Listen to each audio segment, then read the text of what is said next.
What's going on, you guys? It's your Huggable Hipster here, and welcome back to another review, but this time it is a tech review. Now, I realize that when I'm posting this video, it is good old-fashioned Turkey Day, so for those of you who do not celebrate Thanksgiving, I hope you're having a wonderful day, and for those of you who are and who are escaping to the bathroom to avoid family drama, I hope you are also having a really good day as well.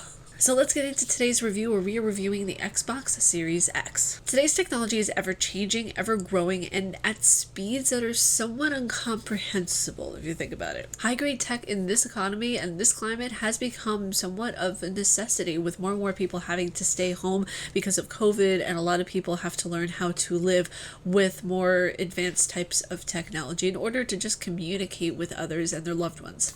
A pandemic does not stop the world from turning, and it most definitely did not stop Microsoft and Sony for creating this new generation of gaming for those of us who have been waiting with trepidation and excitement. I don't know about you guys, but whenever they first started talking about the Series X and S as Project Scarlet, remember those days? I was already getting hype. So power your dreams in a world of uncertainty. Thus far, over 1 million Xbox Series X's and S's have sold, in comparison to Sony's PS5, where the recent number I saw was 118,000. Sony has not yet stated on their platform, at least not to my knowledge as of recent, what the exact number of their sales were. So I'm unsure of the number. If anybody does know it, or if I find it, I will be sure to put it in the video. But my guess is we won't be getting that exact number until the first quarter of 2021. Needless to say, both numbers are impressive, regardless of what side you're on, what team you're on. I mean, for me, I love both consoles, so for me, both numbers are just extraordinarily impressive.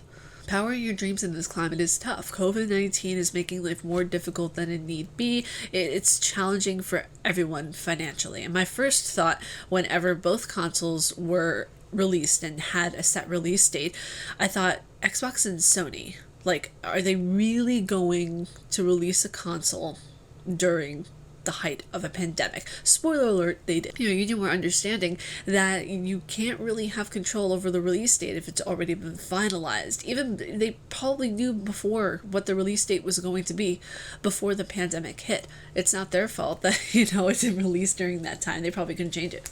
I just feel like it was really, really bad timing. They had no idea that this pandemic was going to strike. They had no idea that any of this would happen or become a thing. So the fact that it's released during the time of a pandemic, it's just coincidental, honestly. Now, as a society, we are sometimes plagued with boredom. It can be as simple as not knowing what to do over the weekend to now what we have, in a sense, with COVID, having to stay at home, being forced to quarantine in a sense, and quit our 9-to-5 equation, so to speak. Too much coffee and hating our relatives over the holidays. But we adapted, we learned a new way to live. We are constantly evolving, constantly growing, constantly progressing, and we're just creating a world at home infused with higher tech and building relationships with the people that we actually want. And also, might I add, we are learning how to be more creative and independent with our financials and how to create a business and how to make more steady streams of income without someone looking over your shoulder at a 9-to-5. The Xbox, the fridge, the monolith, the whole new gaming console generation, more features and capabilities. The Xbox Series X brings so many new, really awesome features to the table. For example, the media share button, where you can share your gameplay, clips, and all that kind of stuff with people. I really think that this media share button, this one right over here, is one of the best inventions that ever came to the Xbox controller, being that anytime you really wanted to share, you had to press Y, you had to go into home, you had to go and do all these different kinds of maneuvers.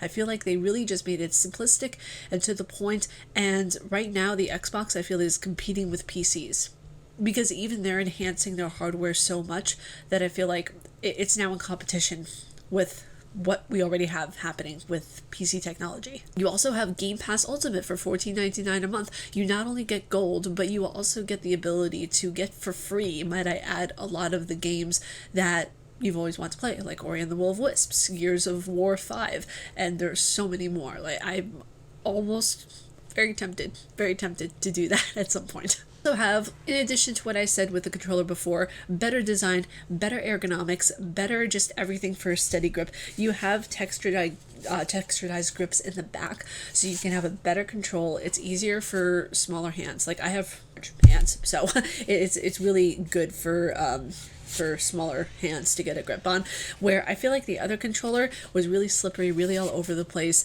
1 or 2 times I would drop it just because I'm not afraid to admit this, sweat from how intense a game was. Like, I would literally get clammy hands. As well as an HDMI 2.1 cable. Now, this is supposed to be the power HDMI. Like, if you have a 4K television, which I currently don't right now, the graphics are still just as incredible, but if you have a 4K television, that's just gonna pop right out at you. Now, I've said this once, and I will say it again. If you have a really beefy, strong, like really amazing computer, you do not need an Xbox. Okay? An Xbox is basically a PC, but it's more of a dedicated console for gaming and DVDs and apps like Netflix and Hulu and YouTube. It's more dedicated based. Okay, I'm just gonna leave it at that. It's more dedicated based for gaming, while a PC does everything under the sun. If you guys were to really buy a dedicated console that you couldn't get the games anywhere else, I would say get a PS5, because you have Bloodborne, you have The Last of Us Part 1 and 2, you have Spider-Man Miles Morales, you have so many amazing dedicated titles to a PS5. Now, a lot of people are like, Ariel, you're Xbox biased. Ariel, you're an Xbox ambassador. What are you doing over here mentioning PS5? Because I love all types of games. I love all types of consoles. I would not be a proper member of the Xbox ambassador team if I did not vouch for all types of gaming. So yes, do I recommend the console, the Xbox Series X and S? Absolutely. But you do not need it. It is more of a want instead of a need, just as anything gaming related. Unless you have a job that I do and you have to review games for a living, then yeah, you kind of need it. Now, when you dive into the specs, the actual like legit like hard drive and, you know, specs of like what the Xbox is and all that kind of stuff, you are diving into something that is very unique and very specific to this hardware. Now, when we dive into this Xbox, we can see that it has 12.1 teraflops of GPU. And before you say anything, I already know what you're going to say. All right, Ariel, what's a teraflop and why do we need to know this? A teraflop is a mathematical measurement of a computer's power, in a nutshell.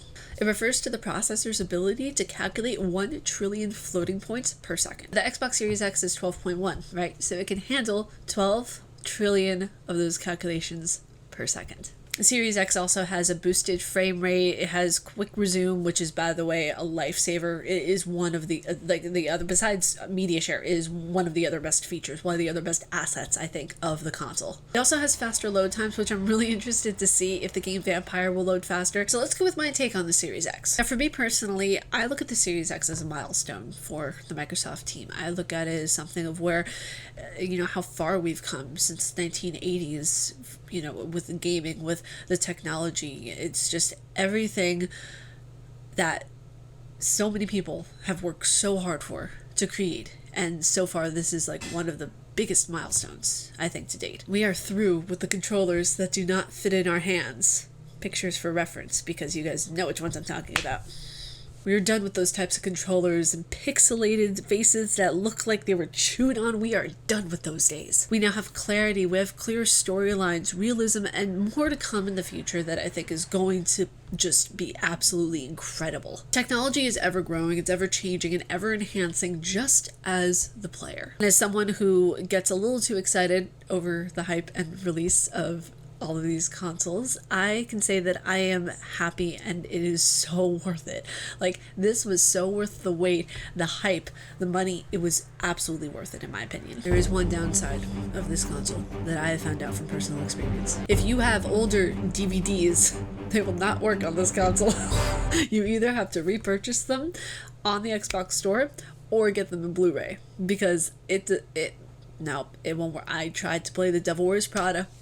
Did not work. All I got was a black screen. So if that's the only downside of it, not being able to play my DVDs when I have a monitor that can actually, like, it has a built-in DVD player and I can just play like that, that's not the worst thing in the world. I know, first world problems, but still, it was the only downside that I saw of the console. Now, would I recommend getting the Xbox? Yes, but with one caveat. This console is $499 USD.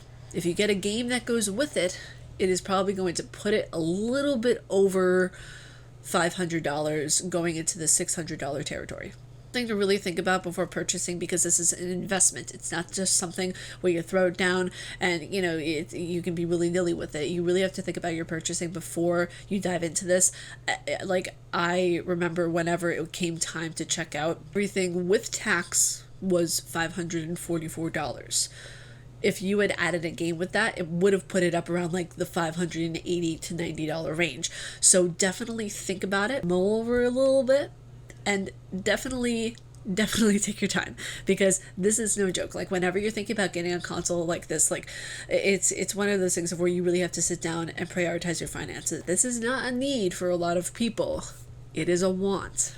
Okay, there is a complete difference. Why do you guys think I have not pre-ordered the limited edition version of Ori and the Will of the Wisps and Ori and the Blind Forest for the Switch? Because it is a want, not a need at this point. Could I easily get it? Absolutely. But I do not want to break my bank account right now. It's like $144. It's not too terrible, but still, it's like, you have to have self-restraint with a lot of things, which I'm painfully doing right now. But you guys, that was the article. She's not as much of a chonky girl as before, okay? She's not as thick, okay? She's athletically skinny. Guys, I hope you enjoyed this review. If you guys like my face and what I do, please be sure to subscribe and hit that bell down below, because I make videos every Monday, Wednesday, and Friday. Again, I hope you guys are having a wonderful Turkey Day, Thanksgiving. I'm going to be having duck, actually. We don't really like turkey too much in this house, so instead this year we're having duck, which is my favorite. Like, literally, it's my favorite. And also, I just want to put out there, thank you to all my Indigenous people. Thank you so much. This was your land first. You were here first. We're merely guests. Indigenous peoples don't get the recognition that they truly deserve. So I just want to put a little bit in this video just to show that, hey, you're thought about. We see you. We understand. But that's it for me. And as always, stay casually nerdy, and I'll see you guys in the next video. Peace.